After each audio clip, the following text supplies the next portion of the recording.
My guest today is Kimmo Heinonen, the driving force behind Testbed Helsinki, Helsinki's initiative to turn the city into a real-world laboratory for innovation. As head of innovation services at Business Helsinki, Kimmo is not just building a program, he's shaping a mindset that cities can be engines of experimentation, not just regulation. From smart mobility to sustainable energy and citizen-centric services, Kimmo's work empowers startups and researchers to test, fail, and scale, with the city as their sandbox. Hello, Kimmo, and thank you for being here. Hello, Mark. Thanks for having me. Yeah, no worries. Please tell me, how did you first get involved with urban innovation? Well, it should be a pretty long time ago, even before I started to work with the city of Helsinki, maybe in the early 2000s or so. But when we actually started with in a more systematic way, we started maybe around 10 years or almost 10 years ago from now. And what did you do before you became the innovation head of? Yeah. I worked with the city also as a kind of a business liaison or a business officer whose responsibility was to interact and discuss with the companies in Helsinki about what kind of needs they have and what kind of permits they should get and so on. But before that, I have a little bit of background in the innovation work. I worked for a regional development agency for quite some time in the early 2000s. So you've been with the Testbed Helsinki since its beginning? Yes. Okay. What's the story behind that? I think it's difficult to pinpoint the exact starting point, but maybe I think it was around 2014 or 15 when there was a program, EU-funded program called between the six largest cities of Finland, called Kuusi Aika or Kuusi Time. And the six biggest cities in Finland, like Helsinki, Espoo, Vantaa, Tampere, Turku, and Oulu. We have an EU-funded joint program, and with this funding and with this program, we started to build up the kind of Testbed Helsinki philosophy and our activities around maybe 2015 or 16. And then we planned and implemented a lot of projects with the aim to offer the city environment as a testing or innovation platform for companies to test and develop in a real-world environment and with end users involved. Was that idea unique at the time, or did you have some great examples? I'm not sure if we had any big examples. I think we might have been kind of trailblazers or forerunners in that sense, that there was not a specific role model. At least I don't remember now. There was so maybe it was we picked some bits and pieces from other cities around the world, and then we combined it to our own concept, Finnish or Helsinki concept. Very well. What's something people should know about Testbed Helsinki? What does it do? What kind of problem does it solve? Well, we have chosen, like at the moment we have 6 themes or thematic areas or verticals, whatever you want to call them, we focus on, and we have chosen those based on the verticals and themes the city also works with, like mobility, urban mobility, health and well-being, education, built environment in a broad sense, including energy stuff and things like that, circular economy. and so I think these 5 we have, and we operate in a way that in 2 ways. We challenge the companies to come up with solutions we present to them.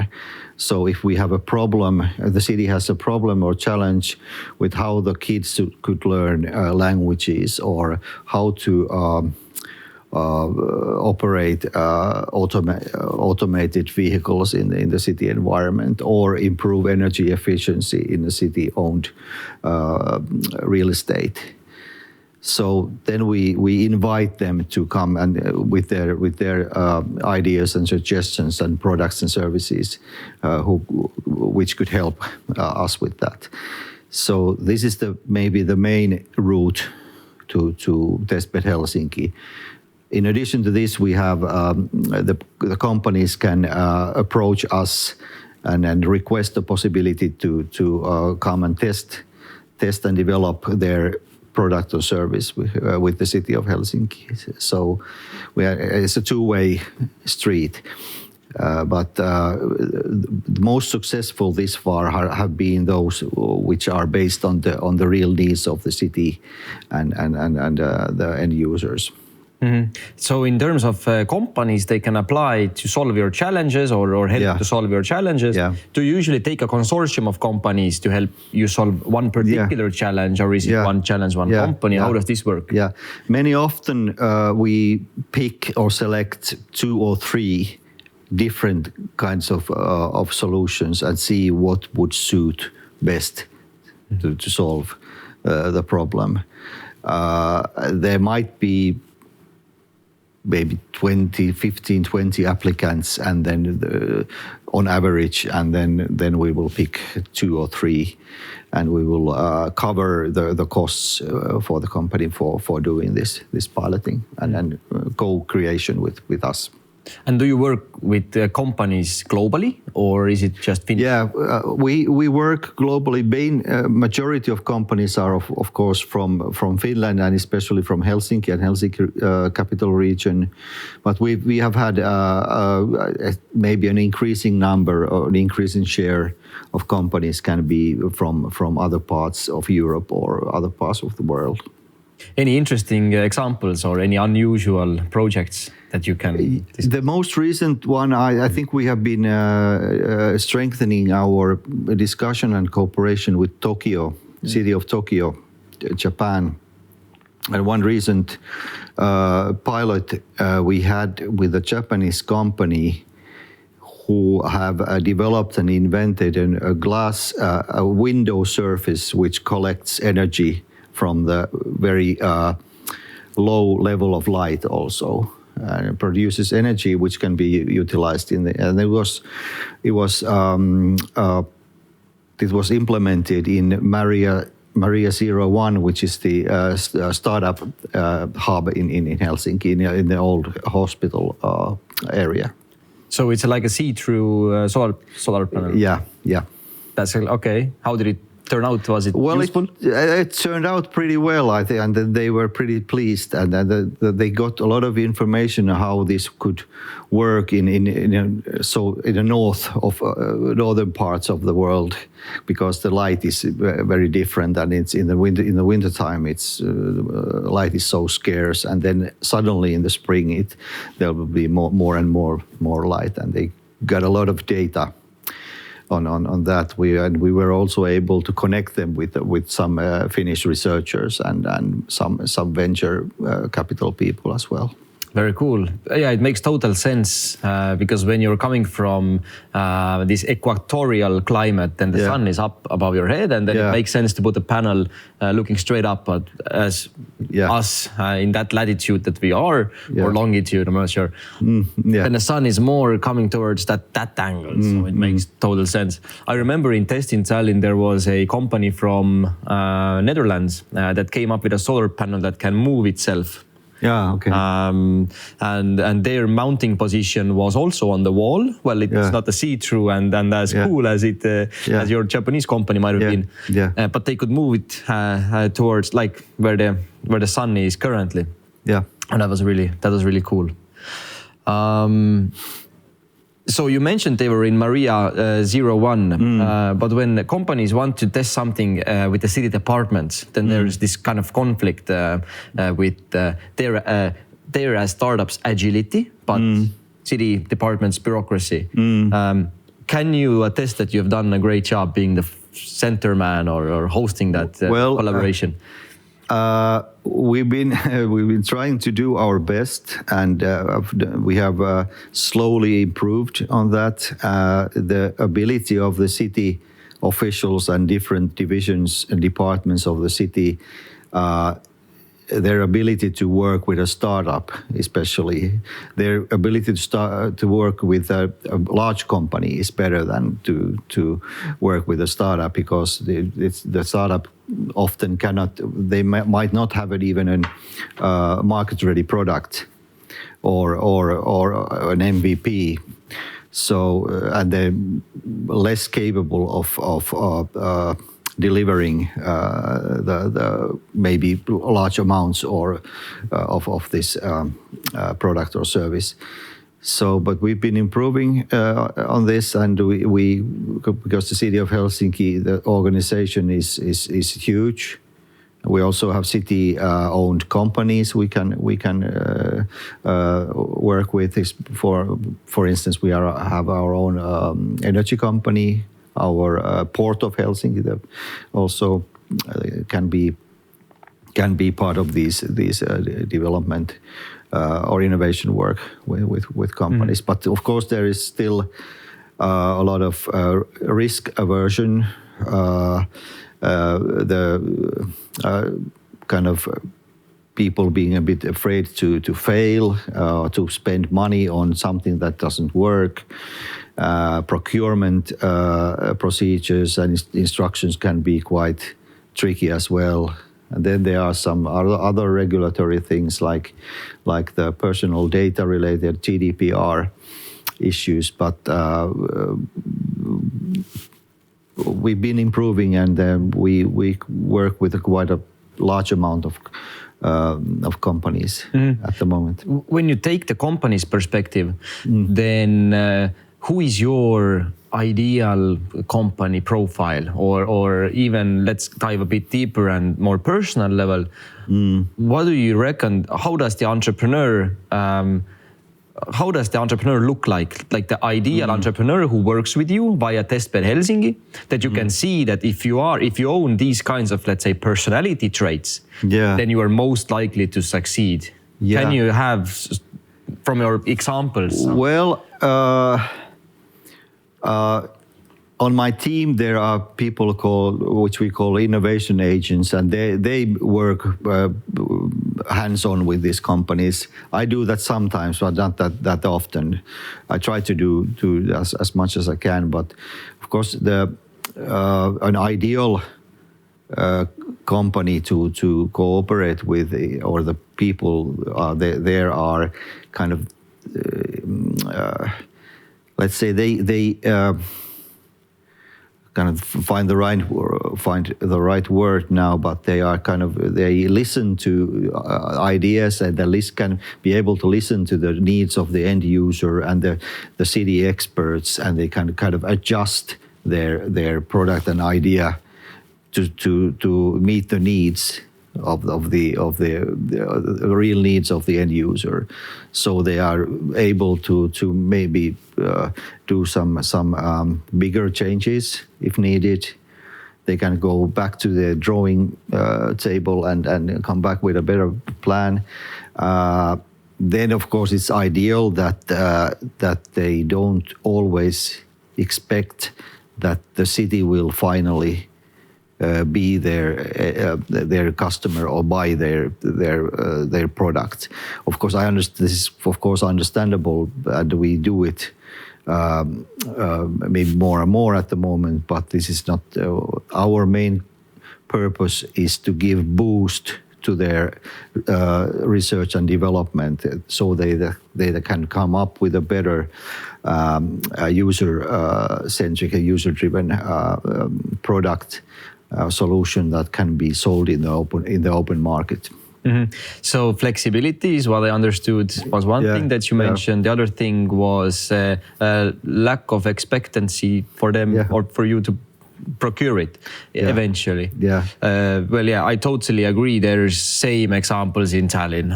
We have had companies who have great products and when they're not agile enough to change some stuff out that we require, plus they expect us to pay from day one, it might get more difficult. So I can totally agree. But do you work with all the companies that, for example, some companies who you see no future with at all in collaboration, perhaps city is not their customer even, but their customer is somewhere else. They do some B2C business, for an example. We've had lots of those. Do you work with them as well and help them test it or not?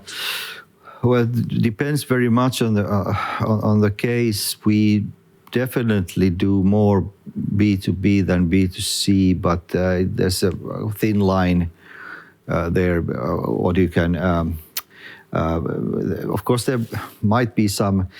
They always should be related to the themes and verticals and the substance areas we have. If there are something else than those I mentioned earlier, then it will get more difficult, and we normally don't then proceed with them. So you're looking for companies who can do something for the city. They need to be flexible and not have an expectation for procurement. Awesome. Let's talk about the other side, the city side. So you act as an intermediate party. You host these innovation projects. In a sense, you carry the company's values through the city structure. To whom you are most likely to work with when it comes to city departments? How do these people look like? So they are connected with the themes. I mentioned we perhaps the most important, because the city of Helsinki has 4 divisions. We have the urban environment division. This is probably those people we work most with. We have the education division. This is also has been very good in the recent years with the education division. Then we have culture and leisure, which is a bit not as active at the moment, but we have been working with libraries and some culture-related things. And then we have social and healthcare division, and all these divisions are large organizations, and then within those they have departments and units, and then we will have like contact people in each of those divisions, and they kind of all are those who we discuss with, and our innovation agents from our team are kind of discussing them what kind of innovation needs they have in this particular division or department, and then also if we get get contacted by a company, then we will first find out. We kind of be filtering or be kind of a funnel or how do you say, the front end of the funnel, and kind of see what companies and what solutions can be introduced to these people in these working for these divisions. You have any best practices or methods that you can say that would be greatly helpful when doing this departmental cooperation? In my experience, usually the people that I do innovation projects with, again, they are contacts from each department, but they're not everyone in that department, obviously. So for some officials, it might require some creative approaches to get them on board and commit them. So any best practices that you can share? I think one good practice is the practice we have with the education division. So there is a kind of a fixed or fixed group of people from our side and from their side. So there will be like a core team who will take in all the leads from companies and also discuss the innovation challenges. And they have the people from this education division and people who work for our team. They kind of know the division throughout. So and then they know also they can look for proper suitable schools and teachers in Helsinki, and kind of make a request or invite those who would be willing to take in this company with their solution. This works pretty well. They called it easy access co-development model. So in a sense, you're not focusing on turning these conservatives to open-minded people. You're mostly focused on finding the innovative-minded people from the departments and from the schools. Well, in your case, department case. Well, yes, I think we should do both. It is important to have those kind of innovation enthusiasts and progressive and innovative people, and build a long-term relationship with them. But at the same time, you should also try to kind of activate those people in those divisions and departments who are not still like the true believers of innovation. Mm-hmm. And you still have those, even though you have done this for 10 years? Yes, I think so. It could be a matter of what kind of personality you are. It could be an age issue. It could be based on what kind of duties you have or tasks you have within the city organization. So, yeah. Okay. So let's talk about scaling. How do you ensure that these pilots, don't just stay as pilots, but they scale? Of course, not everything scales, but how do you? But it's still a value to scale them. Yeah. Well, we try to be one of the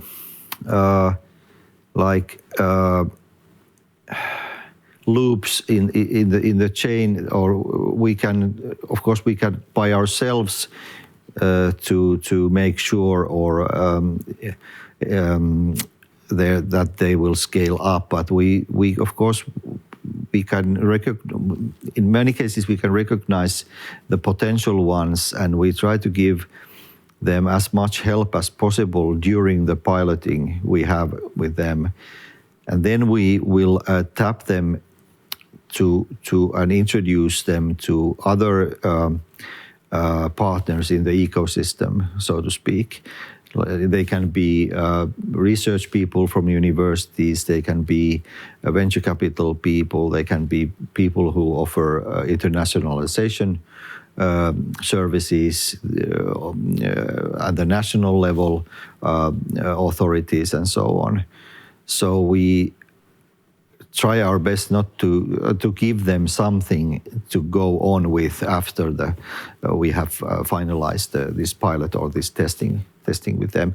In some cases, it has also led to procurement by the city, but this is a pretty low percentage of all the tests we've had. But I think what we should improve on is to from the start identify those products and services and companies with which we could start having an initial intent to end up to a procurement. So that is what we call innovative procurement, and then I think we should and could have more of that. That from the very beginning we have the plan to end up procuring the end result. Very cool. From your perspective, what could Tallinn or other cities learn from Helsinki in terms of testing and scaling these test activities? I think we have some how we have organized could be one way of doing it. I mentioned earlier the innovation agents, so we can kind of try. These are people who work for the economic development department of Business Helsinki, but we have hired them together with the specific city division, so they kind of shared human resources, so we can kind of infiltrate them to this division, and they are aware of what's going on there, and they know the people there, and they can kind of activate and persuade those people to work with startups and other companies in order to solve the problems they have. That is turned out to be a good way of doing it. Maybe we should do more of that. Then I don't know what else could be. What other best practices we should have? We have maybe some verticals or themes we are even globally or on a European level pretty advanced. Could be smart mobility and education technologies, and more recently circular economy, especially circular construction, which has become pretty successful for us. How would you say a real collaboration between Nordics and Baltics would look like in your opinion? I think we should engage in more or in a deeper collaboration between in the what they call the new Nordics or the Nordic countries and the Baltic countries. There are good. We have some experience of that over the years. Especially, I think there's been a good connection between Helsinki and Tallinn for quite a while, and we should maybe. I think we should strengthen that further and make it even more and more concrete cooperation, so that the companies can go to either Tallinn or Helsinki and vice versa to test, and also to involve other countries as well. We cooperate a lot with, but it's often basis on a certain theme.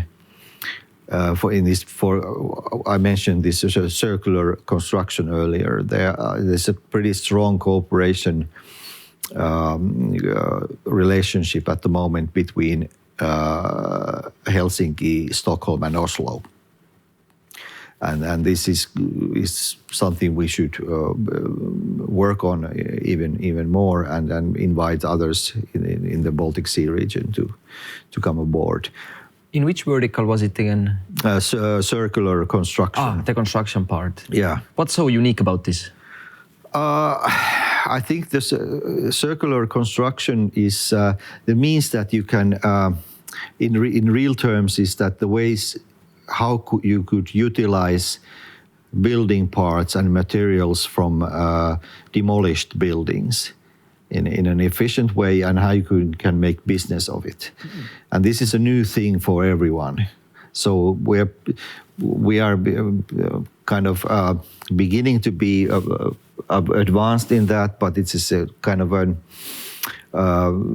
just about to start. It is not kind of a mature thing. It's a new thing for everybody, and it's a good. We have found that it is beneficial for all to share the experiences from the very beginning of building this kind of new business area. Very cool, yeah. And it seems to me like very.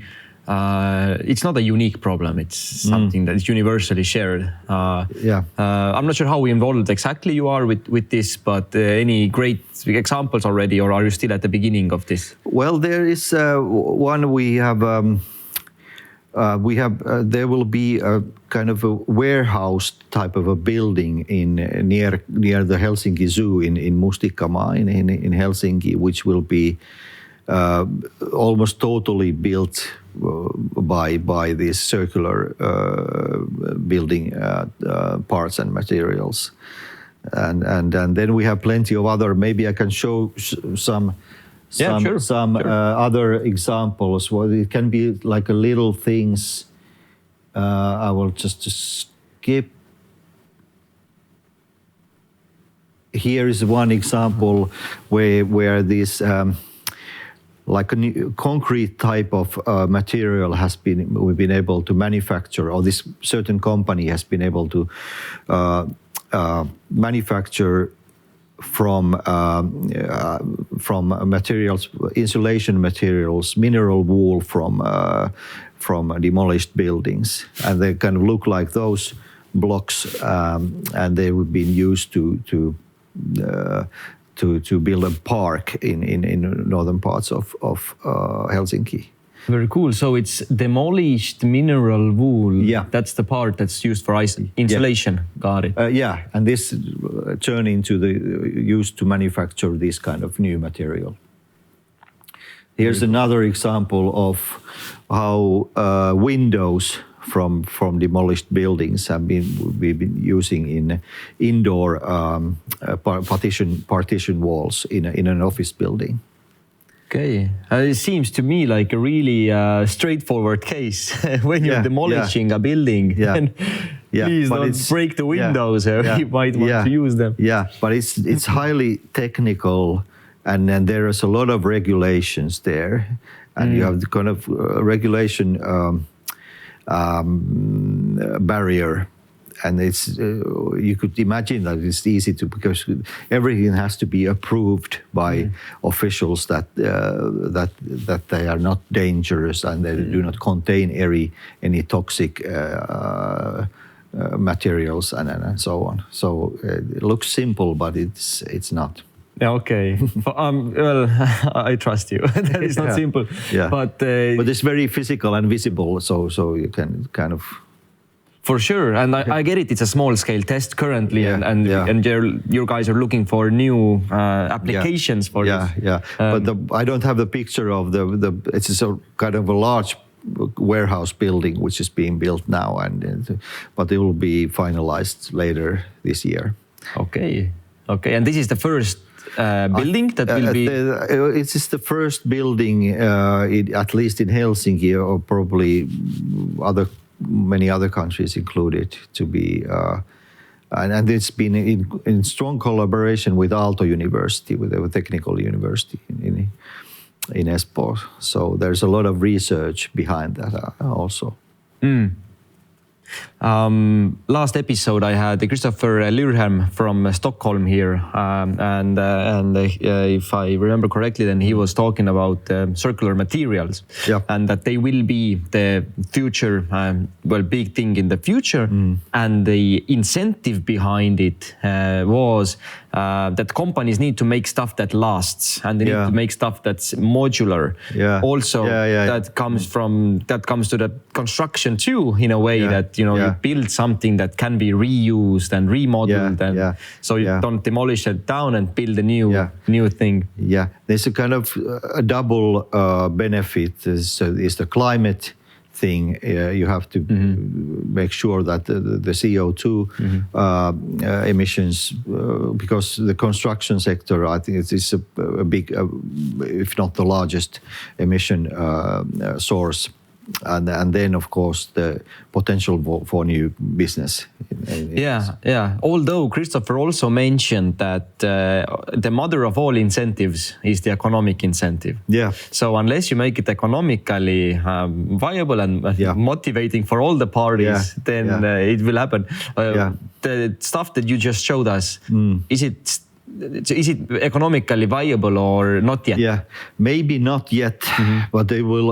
Of course, it have to be come up with the scaling problem. Okay, so it must become like to an industrial level. So there will be I don't know what the correct term is that, but you should be able to produce that in masses or large quantities. Yeah. Before it comes economically feasible. I like that part. Do you have anything else you wanna show us so we can go into in depth? Well, some real world examples. This is one example. Uh-huh. One example from the built environment sector, or also AI is included, and this is also an example of where we had this hyperlocal weather forecast station on a rooftop of one of the universities of applied sciences in Helsinki. Vaisala is a global weather technology company, and they have this new weather station, kind of producing hyperlocal weather forecasts and using AI. And this data can be used to control the heating, ventilation, automation, or air conditioning of the building, and in order to save energy. And this is also a good example that we, in addition to Vaisala, we had 3 startups involved in this pilot. They took care of how the data was collected and moved, and how it was utilized in controlling the automation of this building. Okay, so for everyone that's currently listening and not watching, then we're watching a hyperlocal weather station. It's something that's on the post. The aim is to integrate the forecast into the building automation to optimize heating, ventilation, and air conditioning in order to save energy. And the results of the first phase of the experiment show energy savings of 2.8% in just 2.5 months. Yeah. And this is a bit dated information. Now I haven't updated this pilot has already ended, but the final results are not shown here. Okay, very cool. Was there some sort of Estonian collaboration as well with the Estonian company, or not this time? I'm not sure if I have in this. Slide, we have had some in the I think in the smart mobility at least, and in the edtech sector, I believe as well. Okay, but not in this project. Not in. I'm sure. Probably not. Probably not, because it sounds very familiar to something what R8 technology does. Yeah. But not with the hyperlocal weather, but just using AI to optimize energy. It's becoming very popular now, using AI in that. In the energy sector. For sure. We have done some tests as well, and it's very promising. Yeah. The most important thing is not to lose the comfort value of the occupant who is inside the building, so they don't get cold and they don't suffer from lack of air, etc. Yeah. So that's the most important thing. That's right. Let's talk about urban test beds and the Nordic point of view as well. Then you think we should be competing more, or we should be collaborating more? Between the cities, you mean? Yes. Well, of course, there's always a certain level of competition, especially between the companies in the cities, and also, of course, we know that the cities also and the countries compete over investments and talented people and so on. But I think that we should, of course, there are both of these present all the time, but I think there could be more collaboration as well, when we can kind of combine our strengths. For example, between Helsinki and Tallinn, because we're so close, geographically close to each other, and it's easy to work on either city, or for the company to be located in both cities or just one and have customers in the other. city, and of course we cannot avoid competition, but I think there is, and we don't always compete over the same things. Each city and country has its own strengths, but we should get maybe get more growth and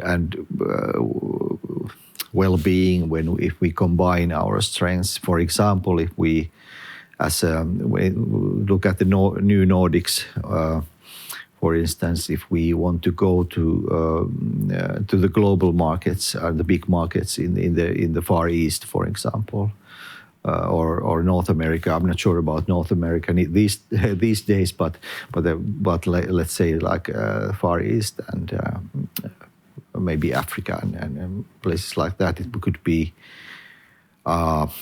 beneficial for all of us to go there together, because we are so small countries and small cities in the global scale. That's very true. What's your vision for how European cities will handle innovation by 2035? So that's 10 years from now. Let's start with Helsinki. How do you see Helsinki handling innovation in 2035? Well, I hope and really look forward that Helsinki could be even a bit more agile than it is at the moment. I hope that it could be like a horizontal thing over the whole city organization. I hope that there will be some incentives for people who work for the city and who develop innovation for the city and for the companies. And also see that, and I hope that there will be innovation more deeply rooted in the city strategy. It is already now, but even more present in the city strategy, but also in the annual action plans of different departments and divisions, and also accompanied by earmarked or dedicated funding or budget funding for these innovation activities. So let's say a funding and then can't remember the word right now. So commitment, commitment and funding to innovation. Yeah. It's important that the leadership of the cities would be committed to this and encourage their organization to do this, and give this in incentives for people to do and be innovative, and maybe be less risk aversive, or risk averse.